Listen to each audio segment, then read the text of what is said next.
Hello students, welcome to the my YouTube channel Soni classes. Students, आज मैं आपके लिए क्लास 12th की फिजिक्स का एक नेक्स्ट वीडियो आपके बीच हम लेकर आए हैं। इससे पहले मैंने आपको ओम का नियम, ओम के नियम का सत्यापन, प्रतिरोध, ऐसे इंपॉर्टेंट टॉपिक आपको कवर कराए। देखिए, इस समय मैं आपको जो चैप्टर में इम्पॉर्टेंट क्वेश्चन है और जो पेपर से जुड़े हुए क्वेश्चन हैं, जो पेपर में कई बार रिपीट हुए क्वेश्चन हैं, ऐसे क्वेश्चन की हम आपको प्रैक्टिस करा रहे हैं। और जितने भी प्रश्न हम आपको बताएंगे वो प्रश्न कहीं ना कहीं पूछे गए प्रश्न होंगे। इसलिए आपको जितने भी क्वेश्चन हम आपको बताएं उसको आप ध्यान से समझिए और उसको नोट्स जरूर बनाइए, क्योंकि वो इम्पॉर्टेंट क्वेश्चन है। ठीक है ना। आज की वीडियो में हम पढ़ेंगे बायो-सेवर्ट का नियम। आज की वीडियो में हम बायो-सेवर्ट के नियम के बारे में जानेंगे। इसके बाद हम बायो-सेवर्ट के नियम के अनुप्रयोग को पढ़ेंगे। तो आज का वीडियो जो हमारा है वो बायो-सेवर्ट के नियम पर आधारित है, इसलिए आपको एक एक पॉइंट को ध्यान से समझना है। चलिए स्टार्ट करते हैं। बायो-सेवर्ट का नियम।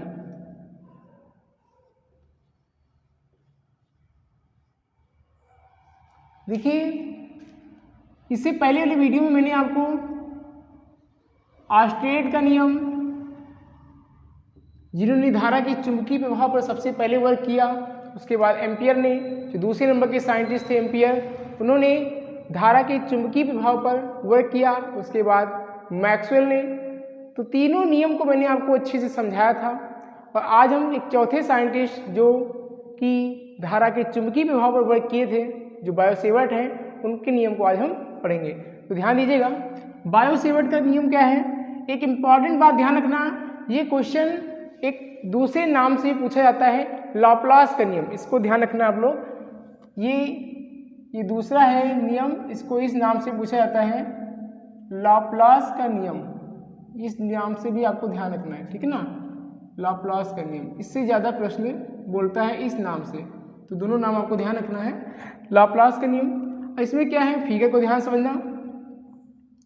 ये मेरे पास एक चालक तार है।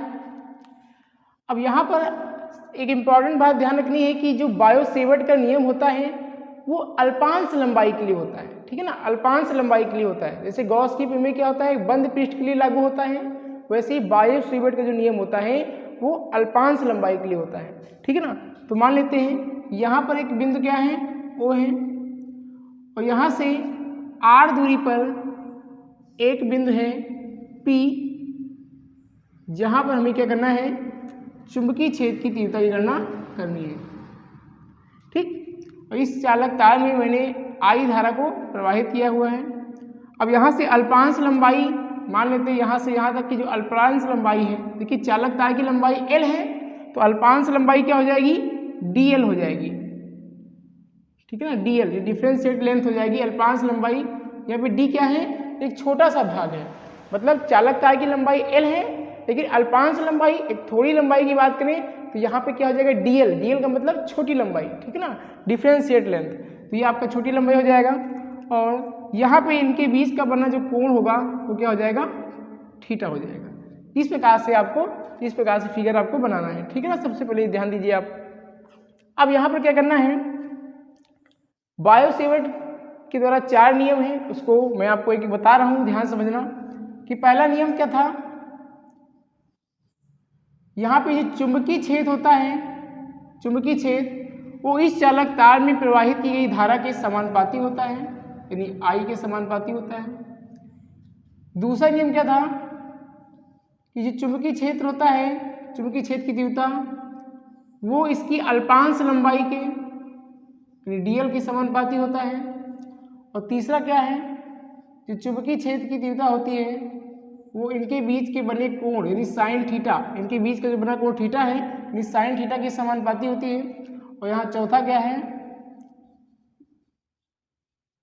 dB जो होता है वो इनके बीच की दूरी R है, यहाँ से यहाँ तक के बीच की दूरी क्या है, R है, उसके वर्ग के व्युत्क्रमानुपाती होता है। यानी यहाँ पे आपको थोड़ा थ्योरी लिखनी पड़ेगी, उसके बाद आपको ये लिखना है।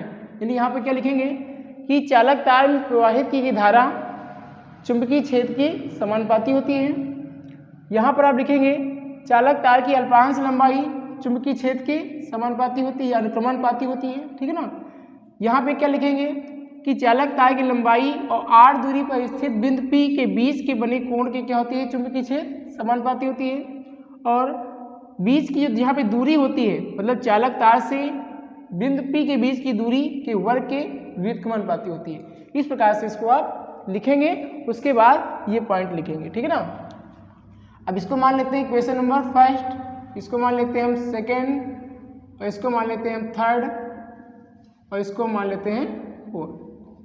अब यहाँ से क्या करेंगे, समीकरण नंबर 1, 2, 3 व 4 से देखेंगे, यानी from equation first, second, third and fourth. ये समीकरण नंबर 1, 2, 3 व 4 से यहाँ पे क्या हो जाएगा, देखिए dB सभी में हो जाएगा dB।